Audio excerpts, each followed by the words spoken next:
నమస్కారం అండి. వర్షాకాలం వచ్చిందంటే ఏదో వర్షాకాలము అని అనుకుంటాము, కానీ విపరీతమైన విపత్తు వచ్చి పడుతుంది అని మనం ఎవ్వరము ఊహించుకోము. అలాంటి విపత్తు ఒక్కొక్కసారి ఒక్కొక్క ప్రాంతాన్ని కుదిపేస్తుందండి. ఇదే నెల క్రితము, అంటే 1 మంత్ క్రితము 30వ తారీఖు వయనాడు అని కేరళ ప్రాంతాన్ని మనం అతలాకుతలం చేసిన ప్రదేశాన్ని అయితే ఇప్పుడు దాకా మరవలేకుండా ఇంకా న్యూస్ల్లో కానీ యూట్యూబుల్లో కానీ ఇంకా చూస్తూనే ఉన్నాము. అది మరవపోతున్నాము అనే లోపలే మళ్ళీ మనకు ఒక పెద్ద విపత్తు అయితే వచ్చి పడింది. అది ఎక్కడ అనేది మనకు 2 రాష్ట్రాలు, తెలంగాణ కావచ్చు, ఆంధ్రప్రదేశ్ కావచ్చు, 2 రాష్ట్రాలను ఈ వరద బీభత్సవం అయితే చాలా ఉధృతంగా ఉంది. ఈ వర్షాకాలంలో పడే వర్షాలు మామూలుగా పడ్డా కూడా వరద అనేది ఎక్కువైపోతుందండి. వాటర్ అనేది అంత విపరీతమైన వాటరు రావడం వల్ల మన కొత్తగా నిర్మించుకున్న కాలనీలు కానీ, తర్వాత నిర్మించుకున్న కాలనీలు ఇళ్ళలో కానీ, ఇలా చెరువుల దగ్గర విపరీతమైన చెరువులు, పెద్ద పెద్ద చెరువులన్నీ చిన్నగా అయిపోవడం వల్ల అక్రమాలు కావచ్చు, తర్వాత చెరువులు పూడిపోవడం కావచ్చు. ఇంకా వాటర్ అంతా ఎటుపోతాయండి? వాటర్ అంతా ఇంకా మళ్ళీ కాలనీలోకి రావాల్సిందే, బజార్లోకి రావాల్సిందే, వీధిలోకి రావాల్సిందేనండి. మనకు ప్రభుత్వం అనేది ఇలాంటివి కొద్దిగా జాగ్రత్తగా గ్రహించుకొని, తర్వాత ప్రజలకు ఎలాంటి ఆపద రాకుండా చూడాలనుకొని మన ప్రజలు సహకరించాలి, తర్వాత ప్రభుత్వము సహకరించాలి. విజయవాడలో చూడండి, కృష్ణమ్మ పొంగి పరవళ్ళతో మన ఎంత ఉప్పొంగిపోయిందో. అలాంటి విపత్తు విజయవాడనంతా ముంచేసింది.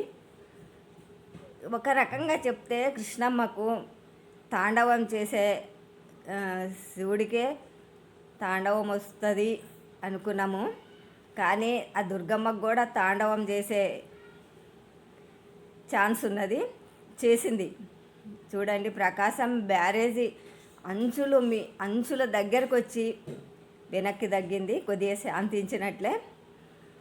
కానీ అంత విపరీతమైన ఆ జలాలు, ఆ ఉరవళ్ళు, ఆ పరవళ్ళు కృష్ణమ్మ ఎంత అతలాకుతలం చేసిందంటే ప్రజానికాన్ని కూడా ఆ తల్లి అంత దీన పరిస్థితి తీసుకొచ్చింది.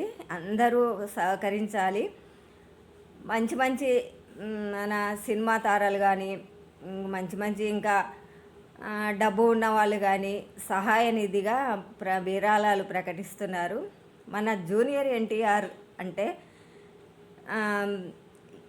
మన తెలుగు నటుడు మన రామారావు మనవడు, జూనియర్ ఎన్టీ రామారావు.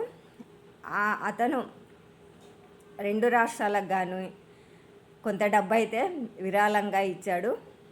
కానీ అందరూ సహకరించి పేదలు కాదండి, ధనికులు అందరూ, ప్రతి ఒక్కరూ వరదల్లో చిక్కుకుపోయి చాలా నష్టం అయితే జరిగింది. ఆస్తి నష్టం జరిగింది, తర్వాత జన నష్టము జరిగింది. తిండికి లేక, తాగడానికి నీళ్లు లేక, పసిపిల్లలకు పాలు దొరకక, ఇళ్ళ మధ్యలోనే చిక్కిపోయి ఎటు రాని పరిస్థితుల్లో పీకల దాకా వాటర్ నిలిచి ఇంటిలో ఇంకా ఎలా ఉంటాయండి, పాములు, తేళ్ళు ఏమేమి వస్తున్నాయో తెలియదు పాపము. అలాంటి విపత్తు ఆ కృష్ణమ్మ తల్లి కానీ, ఆ గోదావరి తల్లి కానీ, ఇటు ఖమ్మము అటు విజయవాడ రెండింటిని అతలాకుతలం చేసిందండి. కాబట్టి అందరూ ప్రజలంతా ఒకరికొకరు తోడుగా ఉండి ఈ విపత్తును ఎంత తొందరగా ఇంకా రాబోయేది ఇంకా వర్షాలు ఉన్నాయని చెప్తున్నారు. కాబట్టి ఈ వర్షాలను ఎలా తట్టుకుంటారో, ఈ ప్రజలంతా ఎప్పటికీ బయటపడతారో, ఏదో పూట పూటకు రోజు రోజుకు పైసా పైసా కూడబెట్టుకొని ఇల్లు కట్టుకొని ఎవరి ఇంట్లో వాళ్ళు నివసిస్తుంటే ఈ వరద బీభత్సవాలు చాలా మనుషుల్ని చాలా దీన పరిస్థితికి తీసుకొస్తున్నాయి. కానీ ఏం చెప్పను, ప్రకృతి తన పని తను చేసుకుంటూ పోతుంది. ఎవ్వరం ఏం చేయలేము. ఆ ప్రకృతి విలయానికి ఎవ్వరూ బాధ్యతలు కాదు. కాకపోతే మన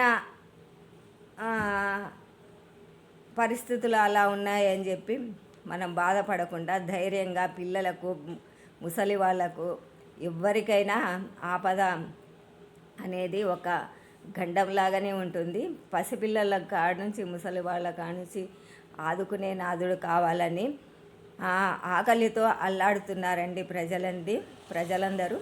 వారిని ఎలా అయినా కూడా ఇంకా మామూలు పరిస్థితికి రావాలంటే వాళ్ళు చాలా టైం పడుతుంది. ఇంకా ఆ విజయవాడ అనేది, ఖమ్మము అనేది చాలా అనాథ స్థితికి వచ్చేసింది. కాబట్టి ప్రజలందరూ అప్రమత్తంగా ఉండి రాబోయే విపత్తులను జాగ్రత్తగా గమనించుకొని ఏం జాగ్రత్త చేస్తామండి? వచ్చిన వరదను ఎటు పంపిస్తాం? మన చేతుల్లో లేదు కదా. మనం అక్కడి నుంచి తప్పించుకోవాలంటే ఏ బిల్డింగ్ పైనో ఏ అంతస్తు పైనో ఎక్కిపోవాల్సిందే, కానీ ఈ విపత్తును మాత్రం మన చేతుల్లో లేదండి. ఆ తల్లే, ఆ గంగమ్మ కానీ, ఆ కృష్ణమ్మ కానీ, ఆ గోదారమ్మ కానీ తన శాంతించుకొని తన పిల్లలే అని చెప్పి తన కడుపులో ఉంచుకోవాలని ఆ తల్లి శాంతించడమే తప్పితే ఏమీ లేదండి. అందరూ సహకరించాలని ఈ విపత్తుకు కోరుకుంటూ మీతో మీ విజయలక్ష్మి.